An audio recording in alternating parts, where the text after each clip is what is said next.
Pemirsa, akibat cuaca buruk, sebuah kapal tanker menabrak tanggul di perairan Jakarta Tanjung Priok, Jakarta Utara. Karena lambung kapal bocor, sebanyak 18 orang kru kapal langsung dievakuasi petugas.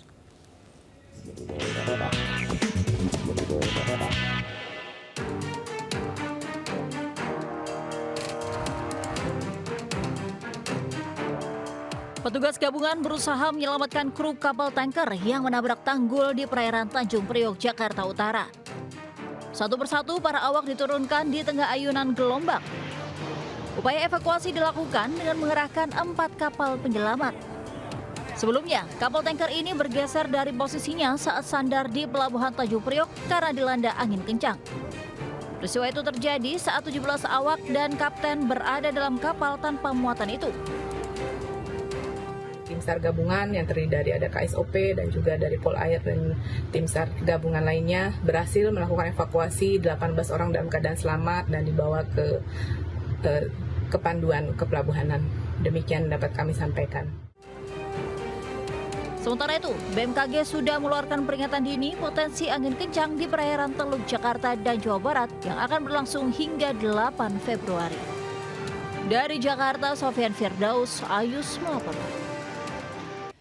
Seorang warga negara Indonesia tewas usai helikopter yang digunakannya terjatuh di Bentong Pahang, Malaysia. Kelihatan naas tersebut diketahui sedang dalam tugas pemasangan kabel listrik. Sebuah helikopter perusahaan penerbangan Indonesia yang disewa perusahaan Malaysia untuk instalasi listrik terjatuh di Bentong Pahang, Malaysia. Seorang WNI berinisial FRS 27 tahun yang berproses sebagai teknisi tewas di lokasi. Sementara pilot heli ditemukan selamat. Diketahui kecelakaan bermula saat helikopter PKZUV yang hendak mendarat tergelincir lalu terbalik. Pecahan dari helikopter tersebut menyebabkan kebakaran karena dekat tangki bahan bakar. Kini KBRI Kuala Lumpur berkoordinasi dengan otoritas penerbangan Malaysia dan pihak perusahaan penerbangan untuk proses pemulangan jenazah korban. Saat ini kita sedang melakukan proses pemulasan jenazah. Ya, saat ini jenazah masih ada di Hospital Bentong.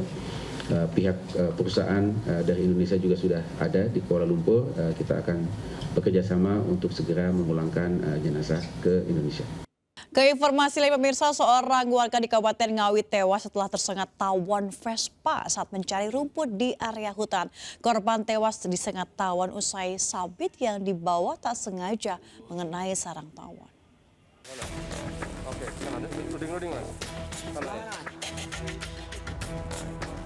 Sengatan tawon berjenis Vespa memakan korban jiwa. Seorang ibu rumah tangga Sumarni, 54 tahun, warga desa Poncol Sine, Ngawi, tewas usai menjadi korban sengatan tawon berbahaya tersebut. Korban sempat dievakuasi ke klinik dan akan dirujuk ke rumah sakit, namun naas nyawa korban tak tertolong. Sebelumnya korban diketahui mencari rumput untuk pakan ternak kambing yang berada di hutan bawah jurang bersama 2 tetangganya. Secara tak sengaja sabit yang dipakai korban mengenai sarang tawon, yang akhirnya disengat tawon Vespa itu. Sengatan hampir di seluruh tubuh korban dan paling parah di bagian kepala. Terus sama ibu diginiin kan, habis itu semua temennya datang. Rubah itu datang, terus kerudung mak dilepas, digibat-gibat, terus disengat semua. Di kepala sini banyak tatunya, di tangan. Jenazah korban telah dimakamkan di TPU desa setempat. Pihak kepolisian juga telah melakukan pengecekan di lokasi tempat korban tersengat tawon Vespa. Dari Ngawi, Jawa Timur, Asfi Manar melaporkan.